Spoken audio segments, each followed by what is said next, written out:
Itu bagian dari ancaman. Dan banyak lagi lah. Tarian-tarian yang Ibu Ida Dayak lakukan ini untuk membuat pasiennya rileks doang, bukan mantra, bukan sakti-saktian, nggak ada hubungannya.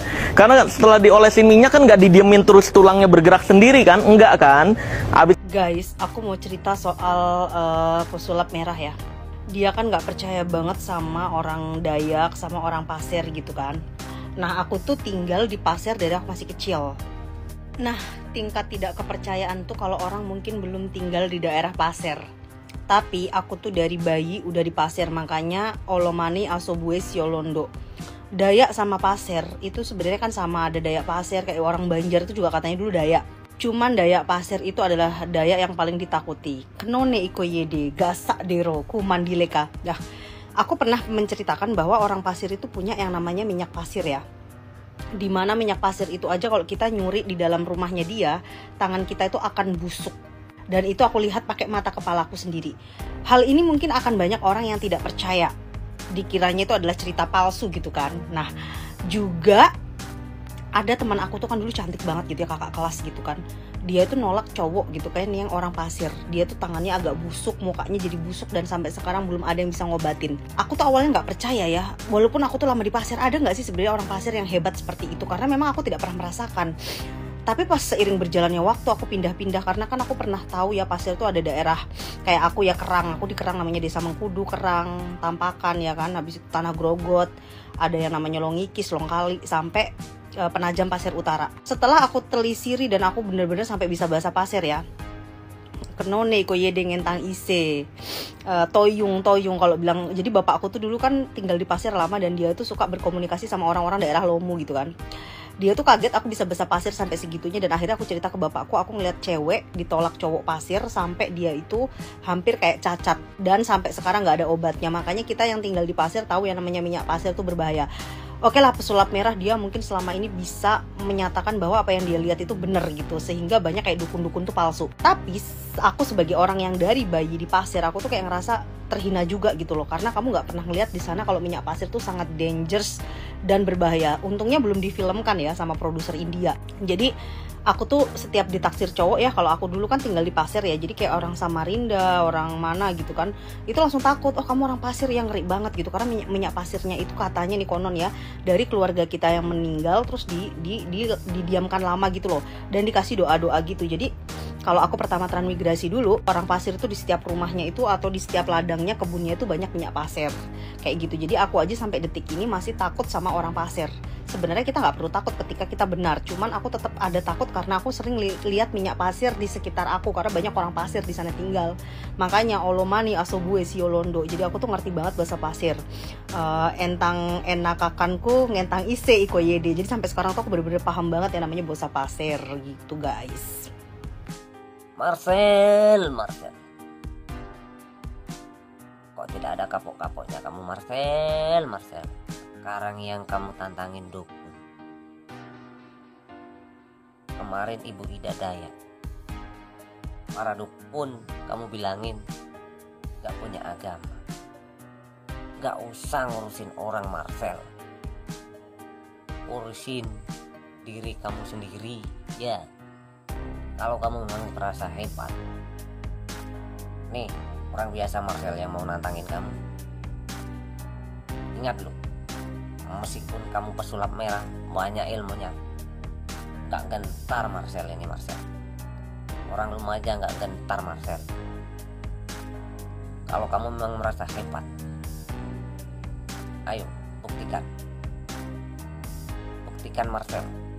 Aku tantang kamu. Gak usahlah sok sesumbar nantangin para dukunnya. Ingat, masalah mati urusan Allah.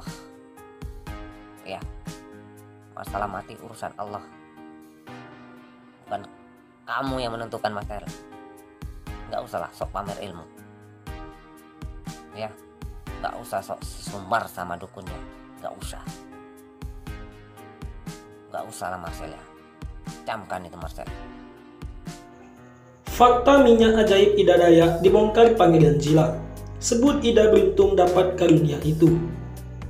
Pemimpin besar pasukan merah Tariu Borneo Bangkule Rajak atau TBBR Dayak. Pangeran Jila membongkar asal-usul hingga khasiat minyak dari Kalimantan tersebut. Minyak yang mulanya viral usai pengobatan Ida Dayak dan kemudian jadi topik hangat belakangan ini. Bagaimana tidak? Cukup dengan mengoleskan minyak, Ida Dayak bisa mengobati berbagai penyakit tulang. Tak heran jika pasiennya saban hari tembus hingga ribuan orang. Pangeran Jila mengungkap bahwa khasiat minyak-minyak dari Kalimantan adalah sebuah karunia. Ia membeberkan jika pengobatan itu sudah lebih dulu ada sejak ratusan tahun lamanya. Tak lepas dari tradisi, Panglima Jila mengatakan bahwa tak sembarang orang bisa menggunakan minyak tersebut sebagai pengobatan. Saat hadir di wawancara eksklusif bersama Tribunnews.com, Panglima Jila membongkar dua jenis minyak yang selama ini tak asing bagi masyarakat suku Dayak. Kami orang Dayak selalu menggunakan ritual adat tradisional, salah satu dengan minyak ubud, ujar Panglima Jila. Dibeberkannya, jika minyak ubud didapat dari anak burung yang baru menetas. Minyak ubud itu merupakan minyak dari anak burung yang baru menetas. Jadi anak ubud itu diambil, dipatahkan tulangnya. Nanti besok tulangnya akan nyambung lagi. Nanti anak ubud itu kita oseng. Nanti kita ambilnya di hari Jumat. Lalu kita oseng lalu buatlah minyak untuk membantu patah tulang, ujar pemimpin besar pasukan merah di Riau Borneo Bangkuele Riajak, Dayak itu. Jila mengaku jika Ibu Ida Dayak menjadi salah satu orang yang beruntung bisa mendapat karunia dari leluhur mereka.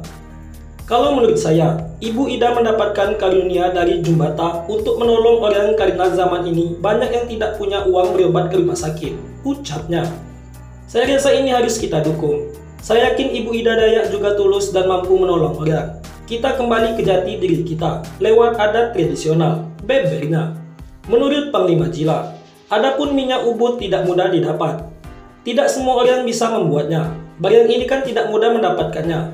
Orang yang diberikan karunia saja, ungkapnya. Sama seperti minyak ubud, minyak bintang juga terkenal sebagai tradisi pengobatan di Kalimantan. Minyak bintang itu untuk menolong juga bang yang patah tulang, jatuh sekarat, ujarnya. Minyak bintang itu lewat kapas dimasukin ke lidahnya, nanti ditaruh di luar, ditutup dengan kain. Tunggu bintang itu keluar bang, beber Panglima Jila. Pria kelahiran 1980 ini kemudian berpendapat bahwa yang dilakukan Ida Dayak perlu didukung karena bisa membantu banyak orang. Itu juga salah satu karunia yang diberikan Jumbata kepada Ibu Ida Dayak. Itu tidak merugikan orang dan harus kita dukung.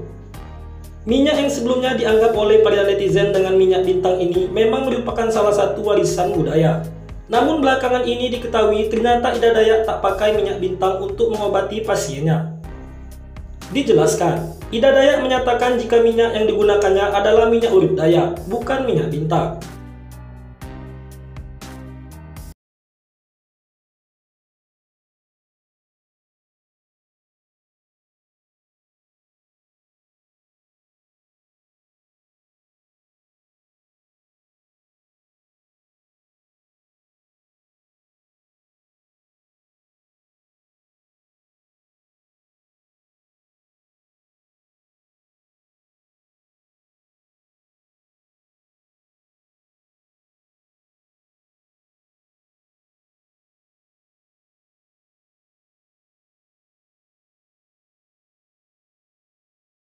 Ida Dayak juga mengatakan jika dirinya tak pernah menjual online atau menerima uang dari siapapun.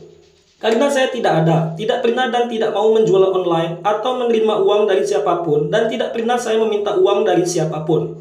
Rekening juga nggak punya, jadi saya tidak pernah menerima uang dari siapapun. Lanjutnya, sehingga jika beredar di media sosial atas nama Ida Andriani dengan modus penjualan minyak urut secara online, dapat dipastikan penipuan.